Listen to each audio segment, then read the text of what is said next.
جی بالکل، اس وقت پشاور میں فلسطین کے ساتھ یکجہتی کا اظہار کرنے کے لیے جماعت اسلامی کی طرف سے ریلی کا انعقاد کیا گیا ہے۔ یہاں پر بزرگ، جوان اور بڑی تعداد میں جو ہے وہ بچے اور عورتیں موجود ہیں۔ آئیے ان سے بات کرتے ہیں۔ ہماری ضمیر سو گئی ہے، ہمیں چاہیے کہ ہم ان ماؤں کے لیے، ان بچوں کے لیے ہم آواز اٹھائیں اور ان کے لیے ہم کھڑے ہوں۔ ہمارے جو حکمران ہیں سارے خاموش بیٹھے ہوئے، اشارے میں بات ہو رہی، کوئی صاف بات نہیں ہو،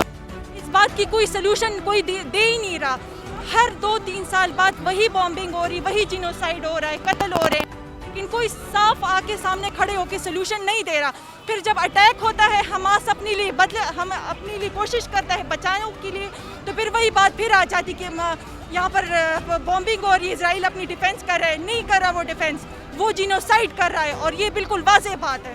میں یہی پیغام دینا چاہوں گی کہ ظاہری بات ہے ہر قسم کے عجیب ڈفرینٹ سچویشنز ہوتے ہیں، لیکن اپنی جگہ پہ کوئی جتنا بھی مزاحمت کر سکتا ہے، کوئی پوسٹ ڈال لے فیس بک پہ، اپنی آواز اٹھا لے، کچھ لکھ لے، تو یہ بہت بڑی بات ہے، اور یہ ان کے لیے ایک قسم کا ہم ان کو دکھا رہے فلسطین والوں کے لیے کہ یہاں پر مسلمان زندہ ہیں اور وہ آپ کا ساتھ دے رہے ہیں۔ یہ دیکھیں جی، یہ شروع سے جو ہے نا، یہ انہوں نے غصبانہ قبضہ کیا ہوا ہے مسلمانوں کی اس پر، تو جو ہمیشہ سے اس کی پشت پناہی پر بڑی طاقتیں ہیں، تو تمام مسلمانوں کو چاہیے، مسلمان حکومتوں کو چاہیے کہ وہ ان کے ساتھ کھڑے ہو جائیں، اور جو ان کے ساتھ ظلم ہو رہا ہے، جو ان کے ساتھ بچوں کے ساتھ، عورتوں کے ساتھ جو ظلم ہو رہا ہے، ان کے ساتھ یکجہتی کا اظہار کریں۔ تو اس سلسلے میں آج یہ جماعت اسلامی نکلے ہیں، اور ان کے ساتھ چاہیے کہ اور مسلمان لوگ جو ہیں تب کو چاہیے کہ یہ مشترکہ ہوا ہے، یہ تمام مسلمانوں کا مشترکہ مسئلہ ہے۔ غصبانہ قبضہ کیے ہوئے ہے، پچھلے 50-70 سال سے ان کو ظلم کر رہے ہیں، ان کو مار رہے ہیں، ان کے گھروں پر بمباری کر رہے ہیں، ہر قسم کے ان پر ظلم کر رہے ہیں۔ یہ جو OIC ہے نا، یہ تو اس کی اقوام متحدہ نے خود بنائی ہے، یہ سب ان کے پٹھو ہیں،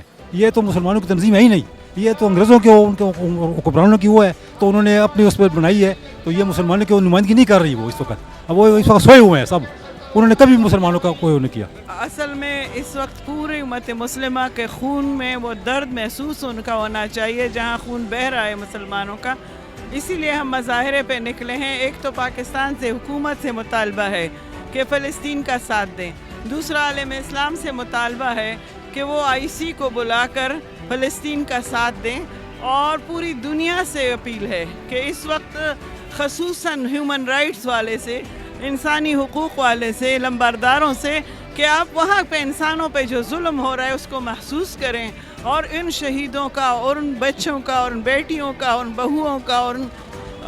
خواتین کا بھی ذرا دکھ محسوس کریں۔ یہ بھی انسان ہے، اور انسانی حقوق کے لمبردار انسانوں کے دکھ کو محسوس کریں۔ رشیا اور یوکرین کے وار پہ جو ہے وہ اقوام متحدہ میں بڑی ہلچل رہی، بڑا تشویش کا اظہار کیا گیا، لیکن صدیوں سے مسلمانوں پہ دوسرے ممالک میں، فلسطین میں، شام میں، کشمیر میں، برما میں ظلم اور جبر ہو رہے ہیں۔ اصل میں یہ ایک مغربی استعمار ہے، یہودی صہیونیت ہے، اور اس وقت امریکہ ان کے ہاتھ میں ہے، اور میڈیا کے تمام جو لوگ ہیں وہ بھی ان کے ہاتھ میں ہیں، تو جب ان کا خون بہتا ہے تب ان کو درد محسوس ہوتا ہے۔ مسلمانوں کا خون بہتا ہے تو کوئی دکھ درد محسوس ان کو نہیں ہوتا، اسی لیے مسلمانوں کے دل دکھے ہوئے ہیں، پوری دنیا میں وہ نکلے ہوئے ہیں لوگ، اور یہی احتجاج کر رہے ہیں کہ مسلمان کے اس خون کے بہنے کو محسوس کیا جائے، ان کا ساتھ دیا جائے، اور ان پر جو ظلم ہو رہا ہے وہ مظلوموں کا ساتھ دے کے اللہ کے بھی قربت کو محسوس کریں۔